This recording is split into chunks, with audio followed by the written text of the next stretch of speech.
அதிமுக கட்சி அழுத்தம் கொடுத்ததின் காரணமாக இன்றைய தினம் மத்திய அரசு 100 நாள் இருந்து 125 நாளா உயர்த்திருக்குது. பணி பாதுகாப்பு கொடுக்கப்படுகிறது.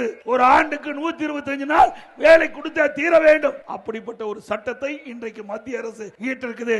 அதை வேண்டும் என்று திட்டமிட்டு திமுக தலைவர், திமுக கூட்டணியில் அங்கமைக்கின்ற கட்சிகள் எல்லாம் போராட்டம் நடத்துறாங்க. இன்றைக்கு 100 நாள்ல 125 நாளா உயர்த்ததுக்கு போராட்டம். ஆனா இவர்கள் கொடுக்கப்பட்ட வாக்குறுதி 100 இருந்து 150 நாளா வாக்குறுதி கொடுத்து அவருடைய ஓட்டுகளை பெற்று எதுவுமே செய்யல.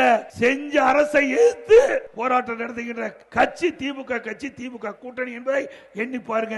அது மட்டுமல்ல, இந்த 100 நாள் வேலை திட்டம் ரத்தாய்விடும் என்று ஒரு பொய்யான செய்தி, அவதூறு செய்தியை வெளியிடுகிறார்கள். நம்ப வேண்டாம். 100 நாள் வேலை திட்டம் 125 நாளாக உயர்த்தப்பட்டு இது நிரந்தரமாக தொடரும்.